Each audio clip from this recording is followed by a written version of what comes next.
ഡോക്ടറെക്കാൾ വിശ്വാസം ഗൂഗിളിനെയാണ്. ഇക്കാര്യത്തിൽ അതുപോലും ഇല്ല എന്നുള്ളതാണ്. അങ്ങനെ ഒരു ഫാക്ട് ചെക്കിംഗ് പോലും ഇല്ലാതെയാണ് എന്ന് പറയുന്നത്. ഈ നിലയ്ക്ക് സ്ത്രീപക്ഷ നിയമങ്ങളുടെ കാലം കഴിഞ്ഞു.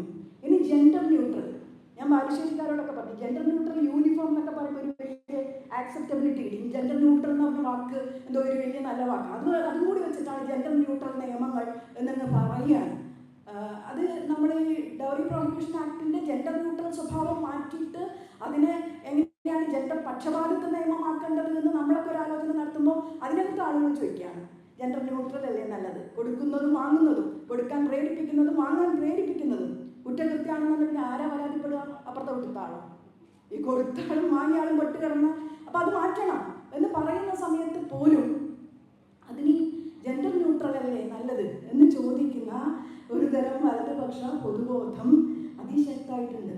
അത് എത്രമാത്രം ശക്തമായി എന്ന് തോന്നിയിട്ടുള്ള ഒരു മൊമെൻ്റ് ആയിരുന്നു. ഞാനിപ്പോൾ കോഴിക്കോടാണ് താമസിക്കുന്നത്. കോഴിക്കോട് നഗരത്തോട് ചേർന്ന് കിടക്കുന്ന എൻ്റെ ഓഫീസിൽ നിന്ന് നടക്കാൻ പറ്റുന്ന ദൂരത്ത് പോയി കഴിഞ്ഞാൽ ഒരു സ്ഥലത്താണ് ഒരു പുരുഷൻ ആത്മഹത്യ ചെയ്തത്. ബസ്സിൽ യാത്ര ചെയ്തൊരു പുരുഷൻ. അതിനെ തുടർന്ന് വന്നിട്ടുള്ള പ്രതികരണങ്ങൾ അപ്പോൾ ഞാൻ ആലോചിക്കുകയായിരുന്നു, ഞാൻ പ്രോസിക്യൂട്ടറായിരുന്ന 7 വർഷം എനിക്കൊരു കൺവിക്ഷനും കിട്ടാതെ പോയത് അബറ്റ്മെൻറ്റ് ടു സൂയിസൈഡിലാണ്. മോഹൻ ഗോപാൽ സാറിനൊക്കെ അറിയാം എത്രമാത്രമാണ് സുപ്രീം കോടതിക്ക് അതിനകത്ത് കയറെടുത്തുകൊണ്ട് പോയിട്ട് നീ പോയി ചാവടി എന്ന് പറഞ്ഞിട്ട് മരിച്ച ഒരു സ്ത്രീക്ക് പോലും ഈ കയറെടുത്ത് കൊടുത്ത് ആളെ പ്രതിയാക്കി ശിക്ഷിക്കാൻ പറ്റുന്നില്ല നമുക്ക്. എത്രയോ ഗാർഹികാതിക്രമ കേസുകൾക്കകത്ത് 498 ചിലപ്പോൾ കൺവിക്ഷൻ കിട്ടും, പക്ഷേ ഈ പറയുന്ന പോലെ 306 എത്തില്ല അത് എന്നുള്ളതാണ്. അപ്പം ആ നിലയ്ക്ക് ഒരു ആത്മഹത്യാ പ്രേരണയും ഇവിടെ തെളിയിക്കപ്പെടാതെ പോകുന്ന സമയത്താണ് ഒരു വീഡിയോയുടെ പേരിലാണ് ഇയാൾ ആത്മഹത്യ ചെയ്തത്, ആത്മഹത്യാക്കുറിപ്പ് പോലും എന്ന് പറയപ്പെടുന്ന രീതിയിലേക്ക് വന്നത്. സാധാരണഗതിയിൽ ആത്മഹത്യയൊക്കെ ചെയ്ത ഒരു പെൺകുട്ടി ആത്മഹത്യ ചെയ്ത ഗാർഹികാതിക്രമത്തിൻ്റെ പുറത്താണെങ്കിൽ പോലും നിരവധി അന്വേഷണം വരും. അപ്പുറത്തെ വീട്ടിലെ പുരുഷനായിട്ട് അവിഹിത ബന്ധമുണ്ടായിരുന്നോ, ജോലിക്ക് പോയപ്പോൾ ആ കുട്ടിയുടെ ഫോൺ പരിശോധിച്ചോ, വേറെ എന്തെങ്കിലും പ്രശ്നമുണ്ടോ? ഇയാളുടെ കാര്യത്തിൽ അങ്ങനെ ഒരു പരിശോധനയും വേണ്ടി വന്നില്ല കേട്ടോ. കാരണം ഇയാളുടെ ഭാര്യ എത്രയോ കാലം മുന്നേ അയാൾ ഇട്ടിട്ട് പോയിട്ടുണ്ട്. അതിൻ്റെ പേരിലായിരിക്കും ഇയാൾ ആത്മഹത്യ ചെയ്തത്. അതിനൊന്നും ജനത്തിനൊരു കൺഫ്യൂഷനും ഇല്ല. ആ നാട്ടിലുള്ള ഞാനൊക്കെ പ്രവർത്തിക്കുന്ന പ്രസ്ഥാനത്തിൻ്റെ ആളെ വിളിച്ചിട്ട് അതിവെച്ചൊന്നും വരുന്നില്ല ഈ വീട് സന്ദർശിക്കാൻ. ഞാൻ പൊതുവിൽ മരിച്ച വീട്ടിൽ പോവാത്ത ഇത്തരം പ്രശ്നങ്ങളിലെടുത്ത് മാത്രം പോയി തലയിടുന്ന എന്നോടാണ് ഞാൻ വരണോ? ഞാൻ വരാൻ മാത്രം എന്ത് പ്രശ്നം അവിടെ ഉണ്ടായിട്ടുള്ളത്? ഇതൊക്കെ ഒന്ന് തെളിയണ്ടേ ഇതെന്തുകൊണ്ടാണെന്നുള്ളത്. പിന്നെ വരുന്ന സകല ട്രോളുകൾ, ബസ്സിൽ ഇങ്ങനെ മുള്ളുകൊണ്ടുണ്ടാക്കി കവചം ഇട്ടിട്ട് കയറുന്ന പുരുഷൻ. ഞാൻ ആലോചിക്കും, ഞാൻ ഉൾപ്പെടെ ഈ വേദിയിലിരിക്കുന്ന സകല സ്ത്രീകൾ ഉൾപ്പെടെ ഏതൊക്കെ രീതിയിൽ ബസ്സിൽ ഏതൊക്കെ കാലത്ത് എന്തൊക്കെ രീതിയിലുള്ള ട്രോമ അനുഭവിച്ചിട്ടുണ്ട് യാത്രയിൽ. വിദ്യാർത്ഥി പ്രസ്ഥാനത്തിൻ്റെ ഭാഗമായിരിക്കും ഈ എറണാകുളത്തെ KSRTC സ്റ്റാൻഡൊക്കെ കാണുമ്പോൾ ഞാൻ ആലോചിക്കും, എണീറ്റ് നിന്നിട്ട് പുറകിലേക്ക് തുപ്പണ്ടി വന്നിട്ടുണ്ട്. വേറെ എന്താ ചെയ്യേണ്ടതെന്നൊന്നും അന്നേരം അറിയുന്നില്ല. അപ്പം ആ നിലയ്ക്ക് ഞങ്ങൾ ഉൾപ്പെടെ കൈവച്ചിട്ടുള്ള മനുഷ്യന്മാരുടെ ലോകത്താണ് ഈ കവചമിട്ട ആണുങ്ങൾ ഇടുന്നത്. ഈ പോസ്റ്റ് ഇടുന്നത് ആരാ?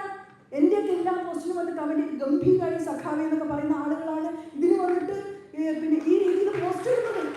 ഒരക്ഷരം കൊടുക്കാമെന്നാണ് സത്യം പറഞ്ഞു കഴിഞ്ഞാൽ. ഏത് ബോധമാണ് ഇവരെയൊക്കെ ഇപ്പോഴും നയിക്കുന്നത്? അതാണ് ഭീതി ഉണ്ടാക്കുന്നത്. ഇവരുടെയൊക്കെ ഉള്ളിൽ ഒരു പൊട്ടൻഷ്യൽ റേപ്പിസ്റ്റ് എത്രമാത്രം പ്രവർത്തിക്കുന്നുണ്ടെന്നുള്ളതാണ്. മോഹൻ ഗോപാൽ സാർ പറഞ്ഞതാണ്, ഭർത്താവായി കഴിഞ്ഞാൽ ഇത് ചെയ്യാമെന്നുള്ള തോന്നലുണ്ടെങ്കിൽ ഭർത്താവ് അല്ലാത്തതുകൊണ്ട് മാത്രം ചെയ്യാതിരിക്കണം എന്നുള്ള ചോദ്യം അവിടെ മുന്നിൽ റീസണബിൾ ആയിട്ടുള്ള ക്വസ്റ്റ്യനാണ്. ഭർത്താവ് അല്ലാന്നല്ലേ ഉള്ളൂ, അപ്പോൾ ഒന്ന് കൈവച്ച് നോക്കാം എന്നുള്ളൊരു തോന്നലിൽ നിന്ന് ശരാശരി മലയാള പുരുഷന് മാറ്റിയെടുക്കാൻ പറ്റിയിട്ടില്ല. ആ ശശിയോട് ചോദിച്ചപ്പോൾ കൈകൊണ്ടിക്കണേ, എല്ലാവരും കൈകൊണ്ടിക്കണേ ഞാൻ വിചാരിക്കാൻ. കാരണം കൈകൊണ്ടിക്കാനുള്ള ധൈര്യം പോലും ഈ നാട് നിങ്ങൾക്കൊന്നും ഉണ്ടാക്കി തന്നിട്ടില്ല.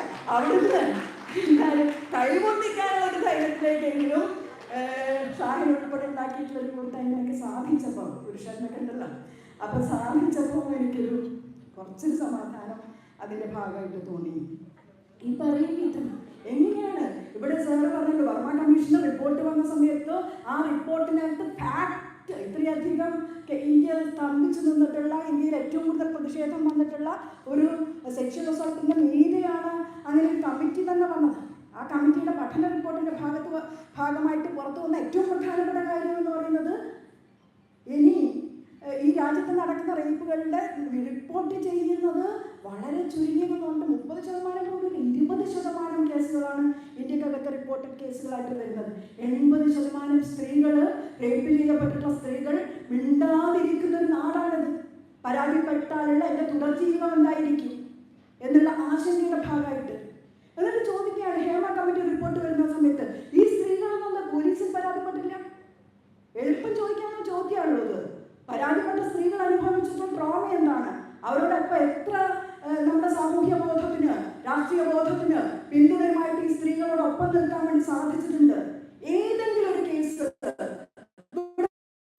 ഏതെങ്കിലും ഒരാള് ഈ റേപ്പ് വിക്ടിമിന്റെ മെഡിക്കൽ എവിഡൻസിൽ കൂടെ പോയിട്ടുണ്ടോ? പോയ ആളുകൾക്ക് കൈവറക്കി വെളുത്ത കടലാസിൽ സകല തുണി ഒഴിഞ്ഞു നിന്നിട്ട് ബോഡി കോംപ് ചെയ്യുന്ന സമയത്ത് ഈ ചെയ്തതിനേക്കാൾ എത്രയോ വലുതാണ് അവിടെ വീണ്ടും അനുഭവിക്കുന്നത്. 4 വയസ്സുകാരി കുട്ടിയുടെ വജൈനൽ സ്വാബ് എടുക്കുന്ന സമയത്ത് കൂടെ നിൽക്കേണ്ടി വന്നൊരു സാമൂഹ്യ പ്രവർത്തക കൂടിയാണ് ഞാൻ. അതത്ര എളുപ്പമൊന്നുമല്ല. നിങ്ങൾ പോയി പരാതിക്കാരിയാവും, എളുപ്പം പറയാനോ എന്ത് പരാതിപ്പെട്ടില്ല എന്നൊക്കെ ചോദിക്കുന്നത് വളരെ ഈസിയാണ്.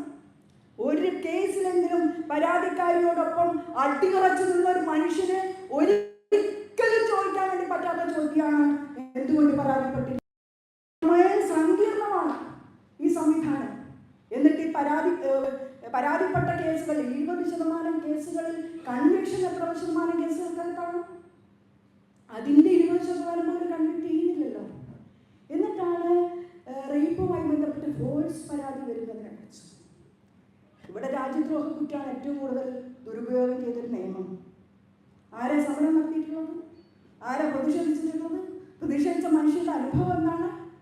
അവരെയും രാജ്യദ്രോഹികളാക്കി മാറ്റി ഇല്ലേ എഴുതിയവരെ കുറിച്ച്. ഇവിടെ സ്ത്രീപക്ഷ നിയമങ്ങളുടെ ദുരുപയോഗത്തെ കുറിച്ച് ഇങ്ങനെ ഉത്കണ്ഠപ്പെടുകയാണ് ഈ പറയുന്ന വിധത്തിലുള്ള ആളുകൾ. എന്തൊക്കെ പറഞ്ഞാലും ഇന്നലെ ഞങ്ങൾ കുറച്ചധികം സ്ത്രീകൾ ഒരു വേദിയിൽ നിന്നപ്പോൾ പറഞ്ഞത് ഈ പുരുഷ കമ്മീഷൻ എന്നുള്ള ആശയം വരുന്നതിന് ഒരു വലിയ ഭീതിയിൽ നിന്നാണെന്നാണ്. പേടിച്ചു എന്നുള്ളതാണ്. പേടിച്ചപ്പം പിന്നെ എല്ലാവരും കൂടി പേടിച്ചവരെല്ലാം ഒന്നിച്ചു നിൽക്കുക എന്ന് പറയുന്ന രീതിയിലേക്കുള്ള ഒരവസ്ഥയായിട്ട് അത് മാറി. പക്ഷെ അതിനപ്പുറത്തേക്ക് അതിന് സ്ത്രീ വിരുദ്ധതയുടെ ആഴം എത്രമാത്രം കൂടുന്നു എന്നുള്ളതിനുള്ള ഒരു ഉദാഹരണമാണ്. മറ്റൊന്ന് കോടതികൾ. ഈ കോടതി പരിസരം പ്രാക്ടീസിങ് ലോയേഴ്സ് ഇതിനകത്ത് കുറച്ച് പേരുണ്ട്. ഞാൻ സ്വപ്നിച്ചൊക്കെ ഒരേ ജൂറിസ്ഡിക്ഷനിൽ പ്രാക്ടീസ് ചെയ്തിട്ടുള്ള ആളുകൾ പിന്നീട് 2 കോടതികളിലെ പ്രോസിക്യൂട്ടർമാരായിട്ട് മാറിയ ആളുകളാണ്. ഈ പോഷ് ആക്ട് ഇന്ത്യയിലെ എല്ലാ തൊഴിലിടങ്ങൾക്കും ബാധകം എന്ന് പറഞ്ഞിട്ട് 2000-ഓളം ആളുകൾ വോട്ടേഴ്സ് ലിസ്റ്റിലുള്ള ഒരു ഇതിന് പകുതിയിലോളം സ്ത്രീകളുള്ള കോഴിക്കോട് ബാറിനകത്ത് ഞങ്ങൾ പറഞ്ഞു ഞങ്ങൾക്കൊരു ഇന്റേണൽ കമ്മിറ്റി വേണം. ഇതുവരെ സമ്മതിച്ചിട്ടില്ല. കഴിഞ്ഞ മാസത്തിന് ഞങ്ങളൊരു സ്ത്രീകളും ആണുങ്ങളുടെ എല്ലാ മക്കളെ വെക്കാൻ ഒരു ക്രഷ് കോടതിയോടനുബന്ധിച്ച് വേണം ഇന്റേണൽ കമ്മിറ്റി വേണം. 2 കൂടി കൂട്ടി പറഞ്ഞു. കാരണം ഒന്ന് മാത്രം പറഞ്ഞാൽ എന്തായാലും തള്ളി 4 ഒപ്പിട്ടില്ലെന്ന് നമുക്കറിയാം. അവിടെ 2 കൂടി പറഞ്ഞാൽ കുട്ടികളെ കാര്യത്തിൽ ആലോചിച്ചിട്ട് ഒപ്പിട്ടെന്നിട്ട് അപ്പോൾ ആദ്യത്തെ ഭാഗത്തോട് യോജിപ്പില്ല എന്നൊക്കെ പറഞ്ഞ് മൂളലൊക്കെ മൂടിയിട്ട് കുറേ ആൾ ഒപ്പിട്ടെന്ന് ഡിസ്ട്രിക്ട് ജഡ്ജിന് കൊടുക്കുന്നു, ബാർ കൗൺസിലിന് അയക്കുന്നു. ഇന്നേ വരെ അതിനെക്കുറിച്ച് സംസാരിക്കുന്നില്ല. അപ്പം പറയുന്നത് നമ്മളൊക്കെ എല്ലാം നിയമം അറിഞ്ഞ ആളുകളാണ്, നമുക്ക് എന്തിനാണ് ഇങ്ങനെ ഒരു കംപ്ലൈൻറ്റ് സമിതി?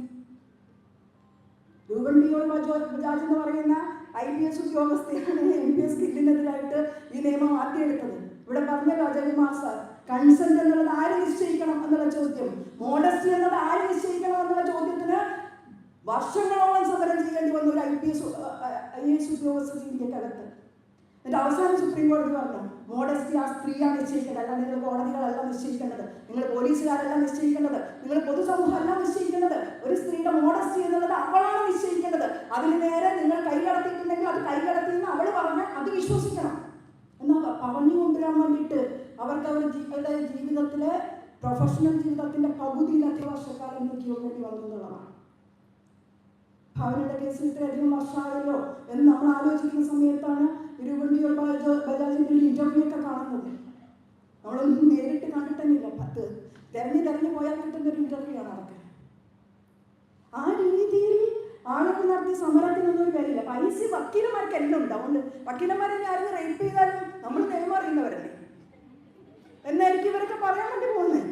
ഏത് തിരുവനന്തപുരത്ത് ഒരു ജൂനിയർ വക്കീലിന്റെ കാരണം അടിച്ച് പൊട്ടിച്ചിട്ടാണ് ഞങ്ങൾ തന്നെ തെറിച്ച് നിലവിളിച്ചത്. ഒരു ഐസ് തരും ഞങ്ങൾക്ക്. അത് അൺഓർഗനൈസ്ഡ് സെക്ടറിലെ സ്ത്രീകൾ പരാതി കൊടുക്കുന്ന LC കൊണ്ട് കൊടുത്താൽ മതി, ലോക്കൽ കമ്മിറ്റി കൊണ്ട് കൊടുത്താൽ മതി എന്നുള്ളതാണ് ആറ്റിറ്റ്യൂഡ്. അത് കഴിഞ്ഞ് മഹാരാഷ്ട്ര കോടതിയിൽ നിന്ന് ഒരു ഉത്തരവ് വന്നപ്പോൾ നിങ്ങൾ പറഞ്ഞാൽ വിശ്വസിക്കില്ല, കോഴിക്കോട് കോടതിയിലെ 31 അഭിഭാഷകരായിട്ടുള്ള ആൺ സുഹൃത്തുക്കളാണ് നിങ്ങൾക്ക് ഐസ് നിൽക്കില്ല എന്നുള്ള ആ വാർത്ത എനിക്ക് ഫോർവേഡ് ചെയ്തത്.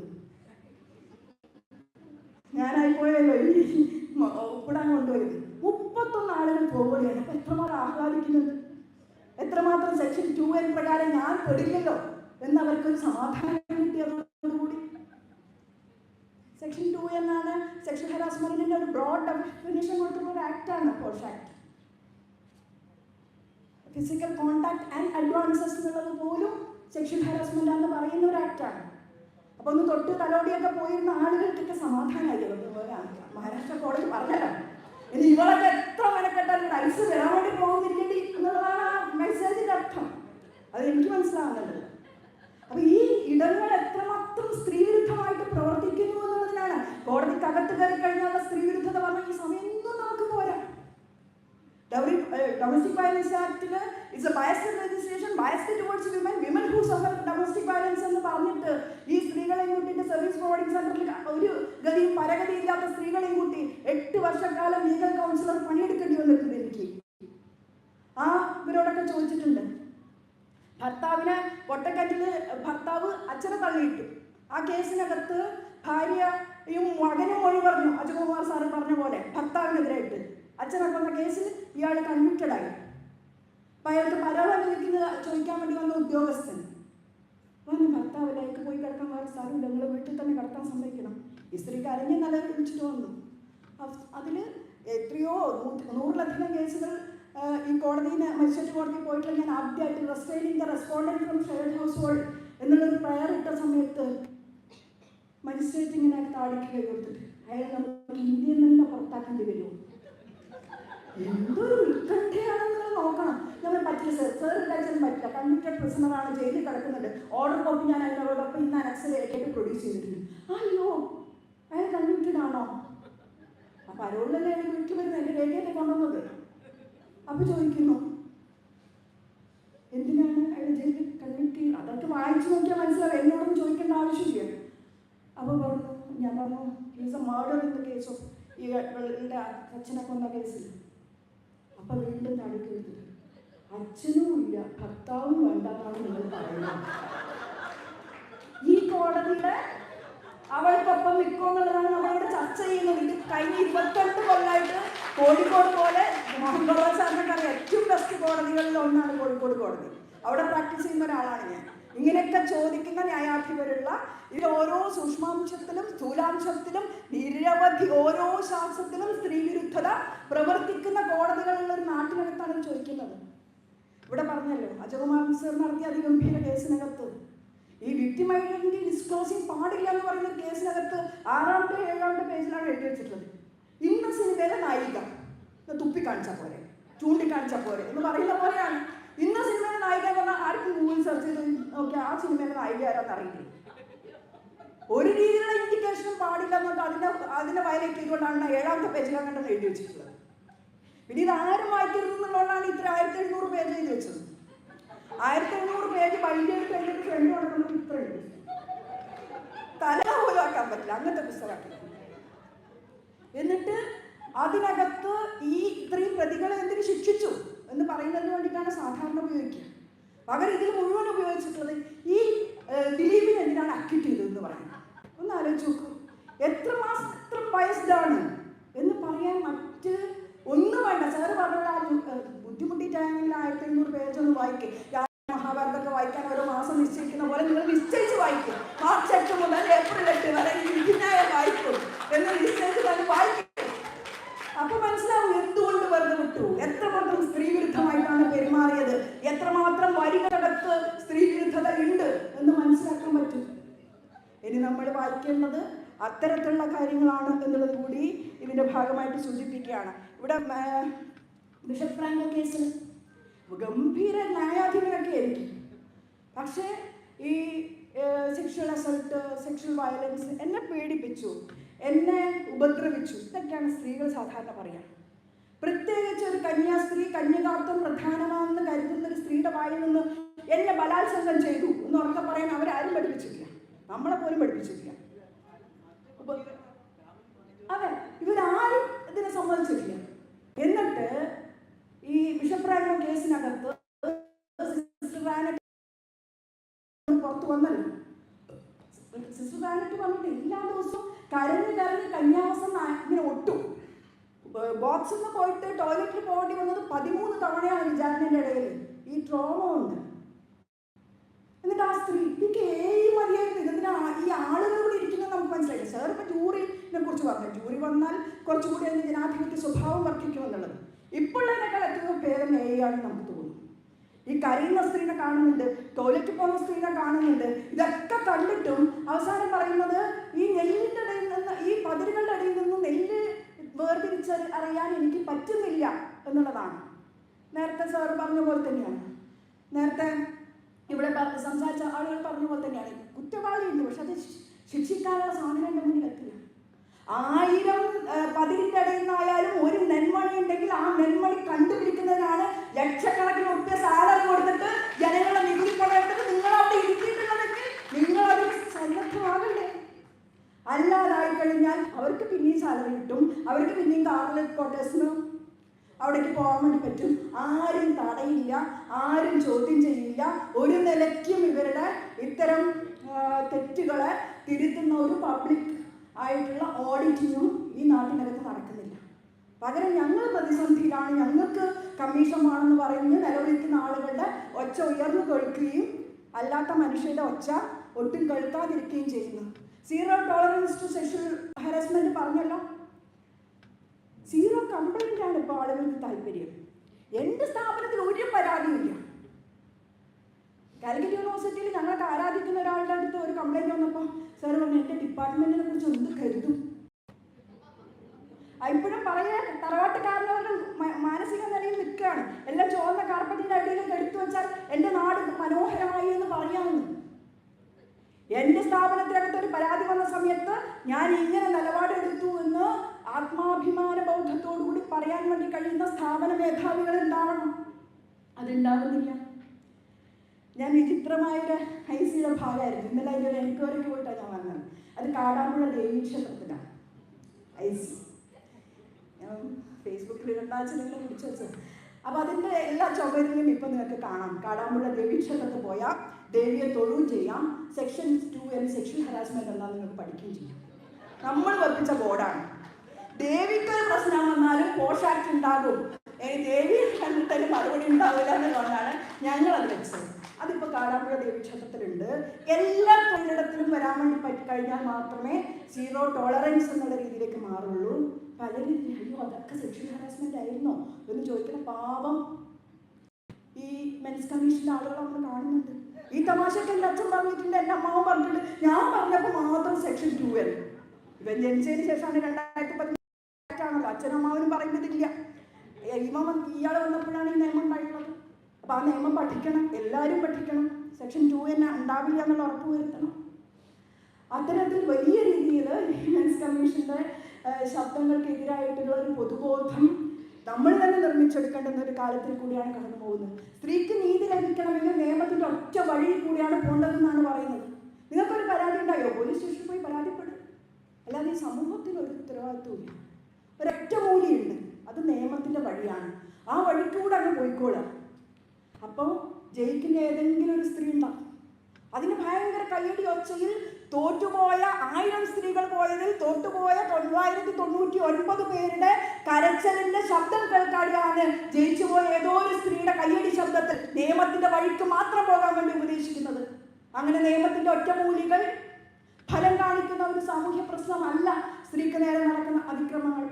പ്രത്യേകിച്ച് കേരളത്തിലെ സ്ത്രീയുടെ ശരീരത്തിന്റെ സ്വയംനിർണയ അവകാശത്തിന് വേണ്ടി കൃഷിഭൂമി കൃഷിക്കാരന് ലഭിക്കുന്നതിന് വേണ്ടി നടന്ന സമരത്തോടൊപ്പം കർഷക തൊഴിലാളിയായിട്ടുള്ള സ്ത്രീയുടെ ശരീരത്തിന്റെ സ്വയംനിർണയ അവകാശത്തിന് കൂടി വേണ്ടി നടന്ന സമരമായിരുന്നു.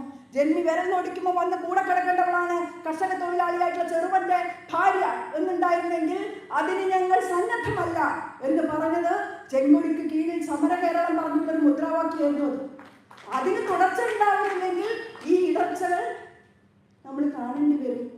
ഇതൊരു പൊതുമുദ്രാവാക്യമായിട്ട് വരണം. ഗാർഹികാതിക്രമം അനുഭവിക്കുന്ന സ്ത്രീയുടെ, സെക്ഷൽ വയലൻസ് അനുഭവിക്കുന്ന സ്ത്രീയുടെ പ്രശ്നം അവരുടെ മാത്രം പ്രശ്നമല്ല എന്നും ഈ സമൂഹത്തിന്റെ പ്രശ്നമാണ് എന്ന് തിരിച്ചറിയേണ്ടുന്നവരിടത്തേക്ക് വികസിപ്പിക്കുക എന്നുള്ളത് സ്ത്രീയുടെ മാത്രം ഉത്തരവാദിത്തമല്ല എന്നുള്ള ഓർമ്മപ്പെടുത്തൽ കൂടി ഈ വേദിയിൽ പലരും പറഞ്ഞതിനോടൊപ്പം ഞാനും ചേർത്ത് വെക്കുന്നു. കമ്മീഷൻ്റെ ആയി വാദിക്കുന്ന പൊട്ടൻഷ്യൽ റേപ്പിസ്റ്റുകൾ തന്നെയാണ്. അത് പറയാൻ ഒട്ടും മടിക്കേണ്ട ആവശ്യമൊന്നുമില്ല. ഒരു നിഷ്കളങ്കത അതിനകത്തില്ല. കൃത്യമായ പൊട്ടൻഷ്യൽ റേപ്പിസ്റ്റുകളാണ് ഈ വാദം മുന്നോട്ട് വെക്കുന്നത്. അവരെയും ഒറ്റപ്പെടുത്താൻ നമുക്ക് സാധിക്കണം എന്ന് മാത്രം പറഞ്ഞുകൊണ്ട് അഭിപ്രായം.